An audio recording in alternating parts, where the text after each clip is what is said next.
जय हिंद एवरीवन। तो आज हम लोग द हिंदू में आर्टिकल कैसे पढ़ते हैं, एडिटोरियल सेक्शन को कैसे पढ़ा जाता है, ये मैं आपको बताने वाला हूँ। द हिंदू अखबार मैं बहुत सालों से पढ़ता आ रहा हूँ, मेरा ये फेवरेट अखबार है। इंडियन एक्सप्रेस भी एक बहुत अच्छा अखबार है, टाइम्स ऑफ इंडिया है, और भी तमाम तरह के अखबार आते होंगे, मुझे पता नहीं इंग्लिश के ज़्यादा। मिंट भी एक अच्छा अखबार है इकोनॉमी के लिए। लेकिन द हिंदू में सब कुछ मिक्स रहता है, अच्छा अखबार है ये। थोड़ा मतलब जो भी गवर्नमेंट होती है इंडिया में उसके हमेशा अगेंस्ट में ही लिखते हैं लोग, कंस्ट्रक्टिव क्रिटिसिज्म करते हैं। तो मतलब कि पहले क्रिटिसाइज भी करेंगे और लास्ट में सॉल्यूशंस भी बताएंगे, अपना पॉइंट ऑफ व्यू रखते हैं हमेशा। ठीक है, आप उसे कह सकते हो थोड़ा लेफ्ट का अखबार है। और जो इंडियन एक्सप्रेस है वो थोड़ा राइट का अखबार है। ठीक है, वो गवर्नमेंट के फेवर में ज्यादा बोलता है चीजें। तो ठीक है, सबका अपना पॉइंट ऑफ व्यू है। तो इस न्यूज़पेपर की ये खासियत है, पहली बात। अब न्यूज़पेपर क्यों पढ़ना है? अब आपको पूरा अखबार नहीं पढ़ रहा है, ठीक है, आप कोई सिविल सर्विसेज टाइप एग्जाम की तैयारी नहीं कर रहे हो जहां पर आपको थोड़ा आपका अखबार क्यों पढ़ा जाता है? अखबार पढ़ा जाता है कि ताकि आपका कोई एक पॉइंट ऑफ व्यू हो, ताकि आपका अपना भी ओपिनियन हो। आपसे यहाँ कोई इंटरव्यू नहीं ले रहा, कोई आपसे ओपिनियन बेस्ड क्वेश्चंस नहीं आएंगे, कुछ भी नहीं आएगा, आपको लिखना भी नहीं है। मतलब डिस्क्रिप्टिव पेपर नहीं होगा, आपसे एमसीक्यू में क्वेश्चंस आएंगे फैक्चुअल। तो अखबार पढ़ना क्यों है? अखबार पढ़ना इसलिए बिकॉज जब इंग्लिश के क्वेश्चंस आ रहे हैं वो भी सिंपल क्वेश्चंस आते हैं, एरर वगैरह क्वेश्चन मैंने अभी देखे सीरियल में जो क्वेश्चंस आए थे। वो बहुत, जैसे मान लो इतना लंबा एक सेंटेंस उठा लिया यहाँ से लेकर, जस्ट अ सेकंड, यहाँ से लेकर इन्होंने इतनी लंबी लाइन उठा ली शॉकिंग तक, या फिर इससे भी ज्यादा, मान लो 2 लाइन उठा ली सिरप तक। तो इतनी लंबी लाइन ये लोग कर देंगे, इसी में से कोई छोटा मोटा सा एरर ऐड कर देंगे। तो जब इतना बड़ा सेंटेंस पढ़ना पड़ता है फिर उसमें एरर फाइंड आउट करो, ये अपने आप में एक चैलेंजिंग टास्क बन जाता है। अगर आपकी रीडिंग हैबिट है तो आप उस सेंटेंस को 10 बार भी पढ़ लोगे। अगर रीडिंग हैबिट नहीं है तो फिर उसको, क्योंकि ऐसा एक क्वेश्चन नहीं आएगा, ऐसे 2-3 क्वेश्चन आते हैं, हो सकता है 4-5 क्वेश्चन तक आ जाए एरर के क्वेश्चन एमटीएस में, जो कि आते रहे अभी तक। तो इसलिए आपकी रीडिंग हैबिट होनी चाहिए, बिकॉज जो नया जो वेंडर है जो भी क्वेश्चन बना रहा है वो क्वेश्चन लेंदी बनाता है। और जो उसमें एरर है ना वो कुछ भी नहीं होता, खोदा पहाड़ निकली चाहिए बिल्कुल। कैसे बताऊं, बकवास सा एरर होगा, लेकिन वो सेंटेंस इतना बड़ा होता है कि हम लोग देख के डर जाते हैं। अभी सीरियल में आप लोग देख ही रहे होंगे। तो इसलिए अखबार पढ़ना जरूरी है, पहली बात। दूसरी बात ये कि अगर मान लो कॉम्पिटिशन हालांकि नहीं आता इसमें, लेकिन हम लोग एग्जाम हॉल में आ गया। अभी तो मेरे से कमेंट में लोग बोल देते हैं कि ये एमटीएस का पेपर अलग आएगा, ग्रेजुएशन का लेवल अलग आएगा, लेकिन एग्जाम हॉल में किससे बोलोगे? ठीक है, बस एग्जाम हॉल में ही बोलोगे अब तो क्वेश्चन आ गया, मुझे इसको डील करना पड़ेगा। तो इट्स बेटर कि प्रिपेयर होके जाओ ना। इसमें क्या ही बुराई है, कुछ गलत थोड़ी सीख रहे हो आप लोग। तो मैं आपको बताने वाला हूँ कि कैसे पैसेज को बेसिकली पढ़ना है। मेरे पास अब तो मुझे याद भी नहीं, मैंने शायद 2019 में पढ़ना स्टार्ट करा था द हिंदू को। तब मुझे भी बहुत समय लगता था और पूरा अखबार पढ़ने में। लेकिन आपको पूरा अखबार पढ़ने की आवश्यकता नहीं है, सिर्फ आपको एक आर्टिकल पढ़ना है, या तो ये वाला एडिटोरियल पढ़ लो या तो ये वाला पढ़ लो।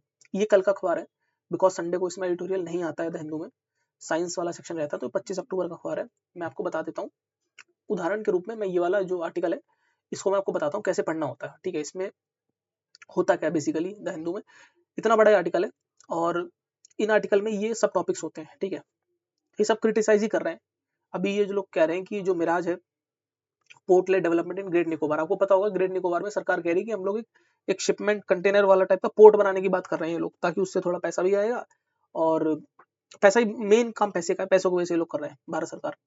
तो इन्होंने यहाँ पे क्रिटिसाइज करा है और उसके बाद लास्ट में थोड़े से इन्होंने सजेशंस टाइप की दे रखे हैं। ठीक है, कि बाकी पोर्ट से हमको सीखना चाहिए, पोर्ट ऑफ कॉल क्या होता है, जैसे सिंगापुर एक पोर्ट ऑफ कॉल है, उस तरीके से इन्होंने कुछ बातें बताई हैं। तो समझने का प्रयास करते हैं कि कैसे पढ़ा जाता है, बिल्कुल बिगिनर बच्चा कैसे पढ़ेगा, समझते हैं हम लोग। Just a second, okay, alright. So अब देखो, ये मैंने उसी को यहाँ पर उतना कट करके यहाँ पर पेस्ट कर दिया है। तो इसमें पहली बात तो आपको हेडिंग समझने की बात क्या हो रही है, तभी आपको समझ आएगा कि पूरे में कहानी क्या चल रही है।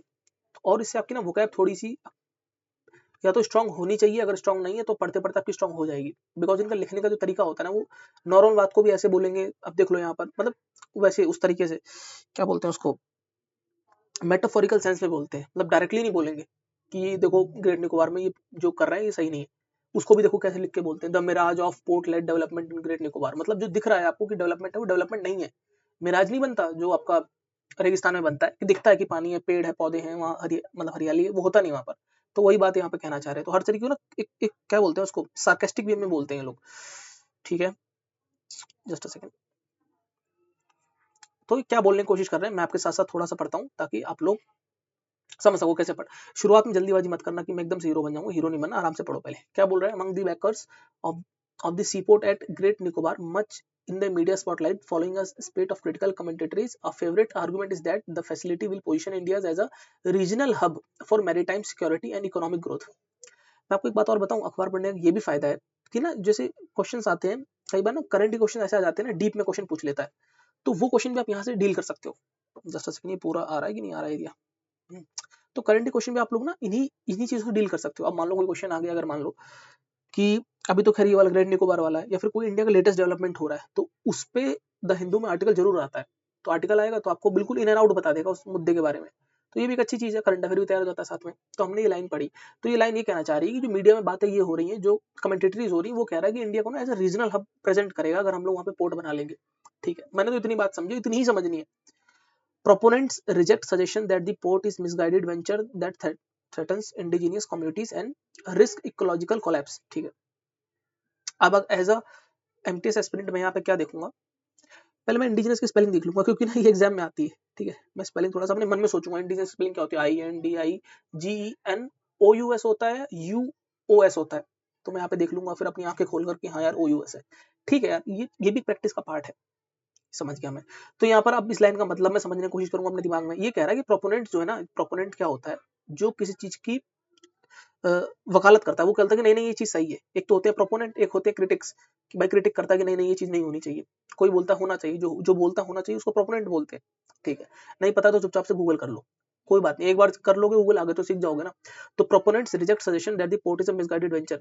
लोग कहते हैं कि मिसगाइडेड वेंचर है, कोई फायदा नहीं निकलने वाला इसका, पैसे वैसे लग जाएंगे, इकोलॉजी को भी नुकसान पहुंचेगा, कोई फायदा भी नहीं। देखो कह रहे हैं ना, इट थ्रेटन्स इंडिजिनियस कम्युनिटी, जो वहां पे रहने वाली कम्युनिटीज है, और इकोलॉजिकल कोलैप्स भी हो जाएगा। तो प्रोपोनेंट उसको रिजेक्ट कर देते हैं। बल्कि वो क्यों रिजेक्ट करते हैं, instead they present it as a strategic and commercial game changer. जो प्रोपोनेंट है ना, वो उसको रिजेक्ट कर देते हैं इस बात को, और बोलते हैं कि ये गेम चेंजर है, ये strategic and commercial game changer है। ये साहब बोल रहे हैं, अभिजीत सिंह, ये retired naval army Indian navy के ऑफिसर है, और फॉर्मर हेड भी रहे मेरीटाइम पॉलिसी इनिशिएटिव की, ORF फाउंडेशन, ये एक थिंक टैंक है इंडिया दिल्ली में। तो ये साहब ये बात बोल रहे हैं। ठीक है, अब इन्होंने आगे क्या बात लिखी, अब यहाँ तक आप बात समझ गए ना, यहाँ क्या बात हो रही है। मतलब इससे हमें टोन पता चल गई, ऑथर की टोन क्या है। ऑथर की टोन जो है वो क्रिटिकल है। एग्जाम में याद है ना, what is the tone of the passage, tone of the author, तो यही है टोन। ऐसे आप क्वेश्चंस को पढ़ सकते हो। धीरे धीरे स्लोली स्लोली शुरू करोगे, स्पीड बढ़ जाएगी अपने आप। स्टार्टिंग में जो लोग रनिंग वगैरह करते हैं उनको पता होगा कि स्टार्टिंग में बहुत धीरे धीरे दौड़ा जाता है, ताकि स्टेमिना बिल्डअप हो जाए, उसके बाद आप लॉन्ग रनर बन सकते हो। ठीक है, आगे पढ़ते हैं हम लोग थोड़ा। मैं आपको और पढ़ के बताता हूँ, पूरा पढ़ के बताऊंगा तो काफी बोरिंग हो जाएगा, वीडियो लंबी हो जाएगी, लेकिन सीखो कैसे करते हैं। That claim is increasingly questionable. ठीक है, ये क्लेम जो है ना, ये थोड़ा सा डाउटफुल है। A closer look reveals that a project supposed advantages are overstated. अच्छा, जो उसका एडवांटेजेस बता रहे हैं प्रोजेक्ट के, ये ओवरस्टेटेड कर रखे हैं, मतलब बढ़ा चढ़ा के बता रखे हैं। ओवरस्टेटेड का मतलब होता है बढ़ा चढ़ा के बता रखे। while its structural flaws and environmental cost are unroutinely often willfully downplayed। मतलब बार बार रूटीनली और विलफुली जानबूझकर जो उसके फ्लॉज है ना, जो एनवायरमेंटल कॉस्ट है, उसको डाउन प्ले करा गया है। मतलब मान लो अगर उसके 100% उसमें नुकसान हो रहा है, तो उस 100 को ना जानबूझकर 70% दिखाया जा रहा है, या 60% दिखाया जा रहा है, डाउन प्ले करके दिखा रहे हैं। मतलब थोड़ा डम डम डम बिट, मतलब थोड़ा सा उसको नीचे करके दिखाया जा रहा है कि नहीं नहीं देखो इतना नुकसान नहीं पहुंच रहा है, थोड़ा नुकसान है लेकिन डेवलपमेंट तो हो ही रहा है। एट स्टेक इज, स्टेक पर मतलब दांव पर जो लगा हुआ, it not just the port ecological and commercial viability. Viability का मतलब क्या होता है, जो मतलब वायबल है कि नहीं है, मतलब क्या बोलते हैं वायबल को हिंदी में क्या बोलेंगे, मतलब ये हो पाना संभव है कि नहीं है, मतलब इकोलॉजिकली और कमर्शियली। मान लो कोई हम लोग प्रोजेक्ट बना रहे हैं, अब वो हमारे पास है 100 करोड़ रुपए और प्रोजेक्ट है 500 करोड़ का, तो वायबल नहीं है, फिर ये फाइनेंशियली वायबल नहीं है, इसको वायबिलिटी कहा जाता है। But whether the sweeping claims क्या मतलब, बहुत ऊंचे ऊंचे लॉफ्टी क्लेम्स, बहुत बड़े बड़े क्लेम्स कर रहे हो, बहुत ऊंचे ऊंचे क्लेम्स कर रहे हो, तो स्वीपिंग क्लेम्स कहा जाता है। बिल्कुल बिल्कुल ही गेम चेंजर टाइप की नहीं, बढ़ा चढ़ा के जो क्लेम्स करे जाते हैं वो क्या बोलते हैं उसको, ये पार्ट ऑफ स्पीच है। स्वीपिंग क्लेम्स को क्या बोलते हैं यार, हाइपर जैसे करके होता है, हाइपरसोनिफिकेशन होता है, क्या होता है वो, अभी लेटेस्ट में आने लगे थे, तो मैंने देखा था कि पार्ट ऑफ स्पीच ये भी पूछ रहे हैं लोग। हाइपरबोल होता है ना, हाइपरबोल, तो ये होते हैं स्वीपिंग क्लेम्स, मतलब बढ़ा चढ़ा के बता रहे हो। Of economic and strategic transformation attach to it are grounded in reality. वो उतने है नहीं जितने कर रहे हो, वो सब जमीन पे बातें हैं। तो ये हमने एक पहले पैसे से समझा, यहाँ पर ऑथर ने जो है वो टोन सेट कर दी कि भाई देखो मैं जो है क्रिटिसाइज करने वाला हूँ सही से, ये जो तुम कर रहे हो ना, ये पोर्ट लेड डेवलपमेंट की बात कर रहे हो निकोबार में ना, इसको मैं क्रिटिसाइज करने वाला हूँ। हमें ये बात यहाँ समझ आ गई, क्रिटिकल है भाई ये तो। ठीक है, अब ये आगे बताएगा क्रिटिकल क्यों है। तो ये कह रहा है कि इसमें, जस्ट अ सेकंड, ये क्या हो गया, हाँ। तो ये कह रहा है कि ये इसमें एक फ्लॉ है, फ्लॉड रैशनल, जो आप लॉजिक दे रहे हो ना, इस रैशनल में फ्लॉ है। क्या फ्लॉ है, वो उन्होंने फ्लॉ यहाँ पर मेंशन कर रखा है। अब इसमें देखोगे तो एक गैलेथिया बे के बारे में बात हो रही, प्रोनाउंसिएशन अगर मेरी गलत तो कोई नहीं चलता है। अगर आपसे पूछ लेगा गैलेथिया बे कहाँ पर है, तो ये ग्रेट निकोबार में पड़ता है। अंडमान निकोबार में ग्रेट निकोबार। अब यहाँ पे थोड़ी जीके की बात आ जाती है, इसमें एक 9 डिग्री 10 डिग्री चैनल है, वो किसके बीच में है? अगर आपके पास जीएस की नॉलेज है, अगर अपने दिमाग में रिवाइज करा ठीक है, नहीं रिवाइज करा तो चुपचाप जाकर नोट्स में देख लो। मैं तो जनरली प्रिपरेशन करता था यूपीएससी की, तो मैं ऐसे ही करता था, चीजें इसमें आती थी मैं तुरंत दिमाग लगाने लग जाता था। अच्छा ये किस लिए फेमस है, ये नेशनल पार्क है वैसे बाय द वे। तो यहाँ पर एक टर्टल आता है ना, कोई टर्टल है यहाँ पर, जितना मुझे याद आ रहा है, मुझे जितना मैंने पढ़ा था इसमें टर्टल है, जो कि काफी दिनों से आ नहीं रहा है। कुछ इसका सीन है कि एक टर्टल और भी है उड़ीसा में, ऑलिव रिडली टर्टल ना, उड़ीसा वाले कोस्ट पे, ठीक है, वो भी किसी कोस्ट पे ही है शायद। इस तरीके से भी आप थोड़ी सी हेल्प ले सकते हो कि बिकॉज जो भी बातें होंगी ना, जो भी आर्टिकल लिखे जाते हैं मोर और लेस जीएस के बेस्ड ही लिखे जाते हैं। मान लो इकोनॉमी का कोई आर्टिकल होगा तो उसमें कोई बात हो रही होगी कि हाँ एसीआरआर या फिर मान लो इन्फ्लेशन के ऊपर, तो लगे हाथ वहाँ पे रिवाइज कर लिया करो, इससे चीजें ना बहुत पक्की हो जाती हैं। ठीक है, तो यहाँ पर अब ये बता रहा है कि इसका जो लॉजिक है वो रैशनल है, वो फ्लॉड क्यों है, यहाँ पर इसने ये बात बताई। ठीक है, अभी देख लेंगे हम लोग। और उसके बाद अगली बता रहा है कि अच्छा जो इंपेरेटिव बताया गया ये मिसप्लेस्ड है, जो बताया गया ना, जो कि इकोनॉमिक इंपेरेटिव क्या होता है, मिसप्लेस्ड मतलब मिसप्लेस्ड मतलब सही से नहीं बताया गया। इंपेरेटिव मतलब जो उसके अरे जो इंपेरेटिव का मतलब ये होता है जो उसका बेनिफिट्स हैं, या फिर जो उसकी क्या बोलेंगे, उस हिंदी का वर्ड याद नहीं आ रहा उसके, अरे यार मैं हिंदी का वर्ड नहीं रिकॉल कर पाता हूँ, मतलब बेनिफिट समझ लो कि ना जो उसका बताया गया, जो उसका फल स्वरूप कुछ मान लो उसका मतलब टेंजेंशियल है, अब गूगल कर लेना हिंदी में, तो जो वो मिसप्लेस्ड है, जो बताया जा रहा है ना उस तरीके से नहीं है, मिसप्लेस है, जानबूझ के या तो मिसप्लेस करा गया, या तो फिर मतलब अनोइंगली वो हो रहा है, तो उसके उसके बारे में जिक्र करा इस पार्ट में। ठीक है, अब कोई बात बताऊं, जब भी कोई आर्टिकल पढ़ा करो ना, उसमें ये देख लिया करो कि इसमें हेडिंग्स क्या क्या है, एक float rational, misplace imperatives, and one more thing, हाँ अब लैकिंग लॉजिस्टिक्स, मतलब 3 पार्ट्स पे इसने क्रिटिसाइज करा मेनली ऑथर ने कि लॉजिस्टिक्स का वहां पर लैकिंग हो रहा है। ठीक है, हम लोग इसको इस लास्ट वाले को पढ़ के बताता हूँ मैं आपको कि कैसे इसको समराइज करना है हमको। ठीक है, mercantile trading partners suggest that the carrier commitments are often shaped by a reluctance to disrupt entrenched trade networks. ठीक है, major shipping lines benefit from the operational rebates and integrated logistics at Colombo and Singapore, advantages that Indian port struggle to match. ठीक है, ये कहना चाह रहा है यहाँ पर ऑथर, ये कहना चाह रहा है ये जो जो ट्रेडिंग कंपनीज होती हैं, जैसे बहुत सारी हैं, जैसे मोलर मास्क की कंपनी है, और भी सिंगापुर वगैरह कंपनी है, मुझे मोलर मास्क के बारे में पता है, तो ये शिपिंग कंपनी है। ठीक है, तो ये कह रहा है कि जो ट्रेडिंग पार्टनर्स हैं उनको बेनिफिट्स एंट्रेंच्ड, अब ये एग्जाम में आता है, एंट्रेंच्ड का मतलब क्या होता है, एंट्रेंच्ड का मतलब क्या होता है, ये होता है फर्मली एस्टेब्लिश्ड। ठीक है, इसका मतलब मैं मेरे नोट्स में लिखा, वो क्या वाली पीडीएफ में लिखा, एंट्रेंस का मतलब क्या होता है, जो बिल्कुल स्थापित हो चुका है चीज, बिल्कुल अच्छे से स्थापित हो चुकी है, उसको एंट्रेंस कहा जाता है, एग्जाम में आता है क्वेश्चन।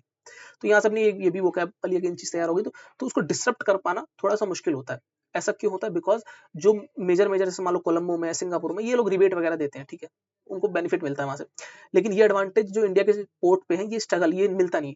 इंडिया के पोर्ट स्ट्रगल करते हैं मैच करने के लिए, मतलब वो रिबेट वगैरह नहीं दे सकते। ठीक है, despite heavy investment Indian terminals continue to levy, levy मतलब वसूलना, significantly higher port calling and handling cost, मतलब भारत के अगर किसी पोर्ट पर कोई कॉलिंग, पोर्ट ऑफ कॉल क्या होता है, जहां पर आकर वो तेल वेल भर लेते हैं, सिंगापुर एक पोर्ट ऑफ कॉल होता है।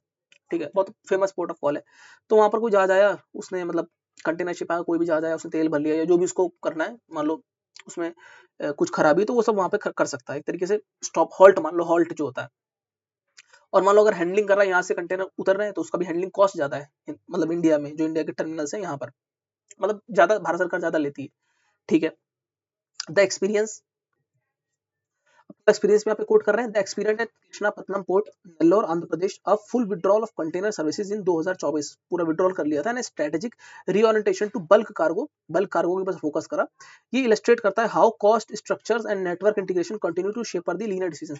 मतलब ये है कि जैसे कि जो कीमतें होती हैं, जो कॉस्ट स्ट्रक्चर होती है, जहां फायदा होता है उसी के मुताबिक डिसाइड होता है कि हम ये काम करेंगे, अब हम कार्गो काम नहीं करेंगे, या फिर मान लो कंटेनर काम नहीं करेंगे, वो सब चीजें डिसाइड होती है। अब इधर जीएस का एक चीज याद करने की आ गई बहुत अच्छी, मुझे अभी आई रिकॉल, जैसे मान लो अब यहाँ पर ना कुछ यहाँ पर ये पोर्ट की बात हुई, कृष्णापत्तनम पत्तनम पोर्ट की बात हुई, नेल्लोर आंध्र प्रदेश में, साइड में लिख लूंगा कि मुझे क्या क्या चीजें रिकॉल करनी है। अब मुझे जो है ना, जो भी मैंने पोर्ट्स के नोट्स बनाए होंगे ना, मैं उसको रिकॉल करूंगा एक बार कि कंटेनर पोर्ट कौन सा है, रिवराइन पोर्ट कौन सा है, डीपेस्ट पोर्ट कौन सा है, ओल्डेस्ट पोर्ट कौन सा है, प्राइवेट पोर्ट कौन सा है। आप समझ गए बात को, क्वेश्चन आते हैं एमटीएस में, यहाँ से आपको टॉपिक मिला, आपने रिवाइज मार दिया, रिवाइज फिर पता है इतना ज्यादा रिवाइज कर लोगे ना एग्जाम से पहले, आप मतलब आपको रट जाएंगी चीजें, आपकी फिंगर टिप्स पे हो जाएंगी। ठीक है, आपकी फिंगर टिप्स के ऊपर हो जाएंगी चीजें, एक उंगली ज्यादा बना दी लगता है मैंने, आपकी फिंगर टिप्स के ऊपर चीजें हो जाएंगी। और देखते हैं थोड़ा हम लोग, फिर हम लोग उसको क्लोजिंग की ओर लेके जाएंगे। और जितना स्मूथली मैं पढ़ पा रहा हूँ, आप भी इतना स्मूथली पढ़ पाओगे अगर थोड़ा सा जस्ट अ सेकंड यार, ये कहाँ चला गया, क्यों लैग कर रहा है इतना ज्यादा। ओके हाँ, सो अब आगे पढ़ते हैं। For those who point to why, मतलब जो भी इसको पढ़ते हैं, Vizag as a success story, it bears highlighting that too is a case of shipping relation driving merchant traffic rather than organic demand. अच्छा, कुछ लोग जो है वाइजैग पोर्ट को एज अ सक्सेस स्टोरी बताते हैं, लेकिन एक बात हमको हाईलाइट करने की जरूरत है कि शिपिंग रिलेशन बन रखा है, जो भी ट्रैफिक आता है वो ऑर्गेनिक ट्रैफिक नहीं, ऑर्गेनिक डिमांड नहीं, इन्होंने रिलेशन बना रखे हैं अपने प्राइवेट रिलेशंस कि आप हमारे यहाँ आ जाओ आके, ठीक है। While the port has lost N impressive 500 merchant calls, इतने जहाज यहाँ पर आए, the majority of traffic came from the one shipping company MSc. ये मतलब ऑर्गेनिक ट्रैफिक समझते हो क्या होता है? ऑर्गेनिक डिमांड का मतलब ये होता है नेचुरली कोई पोर्ट आ रहा है, मान लो कोई जहाज आ रहा है, वो आपके पोर्ट पे आके रुक रहा है, ठीक है। लेकिन यहाँ पर जो वाइजैग वाला पोर्ट है, जो भी इसको विजनम जो भी पोर्ट पढ़ते हैं, मैं प्रोनाउंस नहीं कर पा रहा हूँ, तो ये एक ही कंपनी से आ रहा है, 500 call I, majority of the MSc, ये जो कंपनी से आ रहा है, तो मतलब ऑर्गेनिक नहीं, रिलेशनशिप बना रखा है कंपनी से, वहां से हमको ये देखने को मिल रहा है। तो आप समझ रहे हो यहाँ पे ऑथर क्या टोन सेट कर रहा है? ऑथर ये कह रहा है कि आप जो पोर्ट बना लोगे ना निकोबार पे, तो जरूरी नहीं कि ऑर्गेनिक ट्रैफिक आ जाएगा, बिकॉज आपके पास ऊपर एग्जांपल सेट है तमिलनाडु के पास कि देख लो, आकर आंध्रा में भी एग्जांपल सेट है कि देख लो यहाँ पर ऑर्गेनिक ट्रैफिक नहीं आ रहा है, एक ही कंपनी के साथ आपने कोलैबोरेशन कर रखा है, वही कंपनी बार बार यहाँ पर आकर अपने पोर्ट को जो मतलब अपनी जहाजों को आके as a port of call use कर रही है आपके पोर्ट को, तो ऑर्गेनिक ट्रैफिक नहीं आ रहा है, ठीक है। बिकॉज यही तो इसकी हेडिंग क्या थी, हेडिंग पढ़ो पहले, इसकी हेडिंग थी अरे यार क्या हो रहा है, हाँ, लैकिंग लॉजिस्टिक्स, इसकी हेडिंग ये है यार, ये बहुत ज्यादा इरिटेट कर रहा है मुझे, why why why why why. तो लैकिंग लॉजिस्टिक्स मतलब लॉजिस्टिक्स है ही नहीं वहां पर। अरे यार, जब डिमांड नहीं होगी तो आप सप्लाई लेके क्या करोगे, अब वो बना रहे हो वहां पर तो कोई इतना खासा वो भी नहीं आ रहा है। और वो इन्होंने बताया ना ऐसा क्यों हो रहा है, बिकॉज वहां पर अगेन वही थोड़ा आपको रिबेट्स देने पड़ते हैं, जो कि इंडिया के साथ केस नहीं है, बिकॉज यहाँ पे लिखा ना हैवी इन्वेस्टमेंट करता है, लेकिन इंडिया जो है वो सिग्निफिकेंटली हायर पोर्ट कॉलिंग के और हैंडलिंग कॉस्ट ज्यादा लेता है। तो ये बात यहाँ पर बोल रहा है इकोनॉमिकली फिजिबल क्यों नहीं है। अभी स्टार्टिंग में हमने पढ़ा था ना कि ये इकोनॉमिकली इकोलॉजिकली तो दिक्कत है ही, इकोनॉमिकली क्या दिक्कत है, वो इकोनॉमिकली दिक्कत यहाँ पर इसने बताई, आगे भी बताई होगी, मैंने उतना पढ़ा नहीं, लेकिन मैं लास्ट वाला आपको पढ़ के बता रहा हूँ डायरेक्टली, और इसको हम लोग फटाफट से फिनिश करते हैं। आई डोंट नो कि क्यों इतना लैग कर रहा है यार, just a second, please bear with me, दूसरा क्लास लेता हूँ, ठीक है। ठीक है, तो यहाँ पर एमएससी कंपनी जो यहीं से सारी अधिकतर कॉल्स आ रही हैं। अब ये बोल रहा है कि which not coincidentally is eyeing an ownership stake at the terminal, ठीक है, कुछ ओनरशिप वगैरह बात हो रही है, छोड़ो। That no other major carrier has committed to shifting operational for Colombo underscores a broader truth with strong carrier relationships, even well situated ports struggle to attract sustain traffic. कहने का मतलब ये कह रहा है कि एक ढंग का, जैसे मान लो कोलंबो है या फिर उन्होंने सिंगापुर का एग्जांपल दिया, उस तरीके से सस्टेन ट्रैफिक जो है ना वेल एस्टेब्लिश्ड, वो लाने में स्ट्रगल कर रहा है, ठीक है। While Galathea Bay जो भी बोल लो cannot be expected to replicate the performance of the mainland port, it should be clear that the terminal lacking a viable logistics ecosystem face steep odds। जैसे मान लो जो मेनलैंड पोर्ट है भारत में, जो mainland ports वगैरह हैं, कंडाला वगैरह और रिवराइन पोर्ट है कोलकाता वगैरह, उतना ट्रैफिक शायद ये ना ला पाए, उतना वो लैग करे, ठीक है, उतनी परफॉर्मेंस ना दे पाए, तो वो वही बात यहाँ पर बोल रहा है कि उसको ऑड जो है वो झेलने पड़ेंगे। जैसे ये जो स्लैंग्स होते हैं ना, जैसे logistic ecosystem faces steep odds, तो कहने का मतलब ये कि उसको तकलीफों का सामना करना पड़ेगा।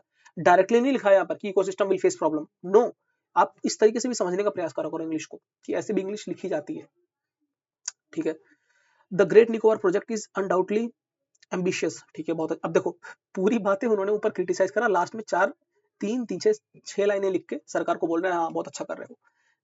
तो यही होता था हिंदू में, the great Nicobar project is undoubtedly, कोई शक नहीं है, अब ऊपर शक नहीं था क्या यार, मतलब ऑथर भी मस्त लिखता है यार, अनडाउटली एम्बिशियस, बहुत एम्बिशियस है, लेकिन एम्बिशन डाइवोर्स्ड, डाइवोर्स का मतलब सिर्फ वो वाला डाइवोर्स नहीं होता, डाइवोर्स मतलब ये होता है कि आपका लक्ष्य कुछ था, आप कर कुछ रहे हो, तो ये डाइवोर्स्ड है, इससे बिल्कुल भिन्न है, इससे बिल्कुल अलग है। समझ रहे हो, किसी भी वर्ड, जो वर्ड्स होते हैं जो हम लोग आम भाषा में इस्तेमाल करते हैं रोज, उनका किसी कॉन्टेक्स्ट में अगर सेट कर दो तो इंग्लिश में दूसरी भाषा बदल जाती है, मतलब कहने का मतलब कुछ और हो जाता है यहाँ पर। Yet ambition divorced from economic and logistic realities, जो इकोनॉमिक और लॉजिस्टिक रियलिटीज है ना, उससे एम्बिशन जो आपका जो एम है वो रियलिटी से डाइवोर्स हो गया, मतलब अलग है बिल्कुल। Is no recipe for success, वो कोई रेसिपी नहीं है सक्सेस की, it's a recipe for disaster, ऐसे कहते हैं ना हम लोग, स्लैंग होता है, it's a perfect recipe for disaster, तो वही कह रहा है it's not a recipe for success. A world class port will with few takers will yield neither influence nor development.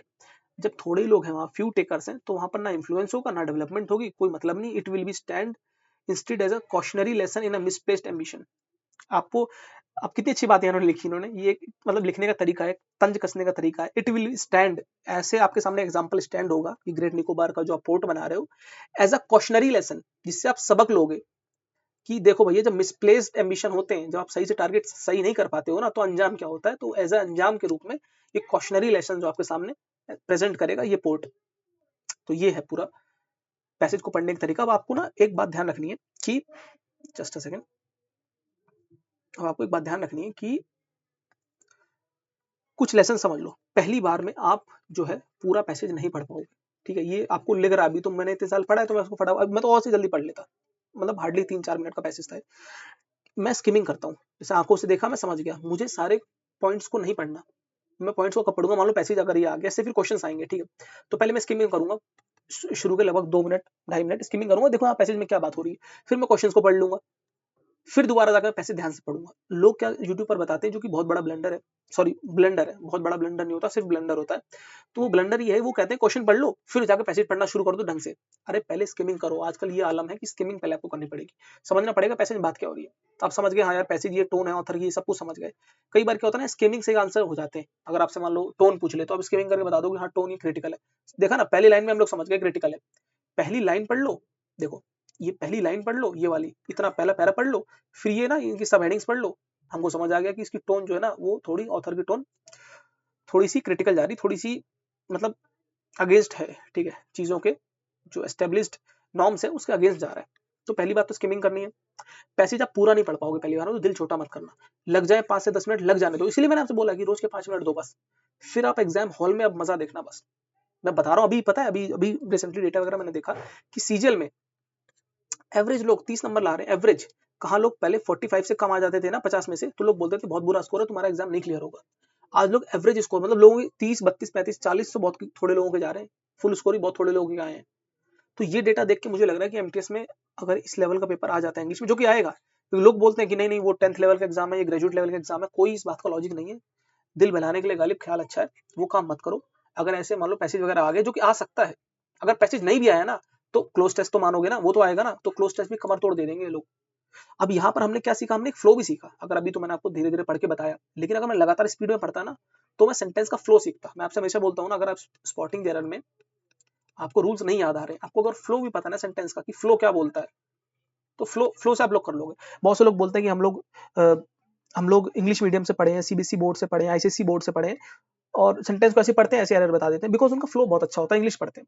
तो ऐसा कुछ नहीं कि ये लोग एडवांटेज में रहेंगे, आप भी एडवांटेज में हो सकते हो, कहीं से भी पढ़े हो. मैं ऐसा नहीं बोल रहा हूँ कि ये अच्छा है, ठीक है, हर किसी को अपने प्रिविलेज होते हैं लाइफ में, लेकिन उस प्रिविलेज को आप लोग अभी ओवरकम कर सकते हो. सिर्फ 5 से 10 मिनट दे दो रोज के. और बहुत से मेहनती लोग इस वीडियो को देख रहे होंगे इस पॉइंट तक. जितने लोगों को जाना था फटाफट फटाफट कुछ यूट्यूब पे कुछ और मिल जाए, तो वो लोग चले गए. मैं आपको प्लीज बोल रहा हूँ, ईमानदारी से 5 से 10 मिनट दे दो, लगती मेहनत करनी पड़ेगी बस, सब कोई तोड़ नहीं है. बहुत अच्छा स्कोर करोगे, इंग्लिश में अच्छा स्कोर कर लेगा ना, मैं बता रहा हूँ एमटीएस में आप खुद को नहीं रोक पाओगे सिलेक्ट होने से. आप ज्वाइन ना करो जॉब तो बात अलग है, लेकिन सिलेक्ट हो जाओगे फॉर श्योर. इंग्लिश जो है ना, वो किंग मेकर भी है इस बार और क्वीन मेकर भी है. जीएस में तो सबका बंटाधार हो जाएगा, कोई बड़ी बात नहीं, लेकिन इंग्लिश में लोग अच्छा कर लेते हैं. मुझे तो ऐसा लगता है, जहां तक मतलब बहुत से सीजल वाले बंदे बैठते होंगे, बाकी एग्जाम्स के पता नहीं बैठते हैं कि नहीं बैठते, लेकिन सीजल वाले बंदे जरूर बैठते हैं इसमें, वो सारे एग्जाम्स भरते हैं लोग. तो उन लोगों के लिए ये काफी हद तक इजियर साइड पे पहुंच जाएगा, बिकॉज उनकी रीडिंग होती है, मेंस वगैरह में सीजल में आती है सब चीजें, कॉम्बिनेशन वगैरह, तो उनके लिए आसान हो जाएगा.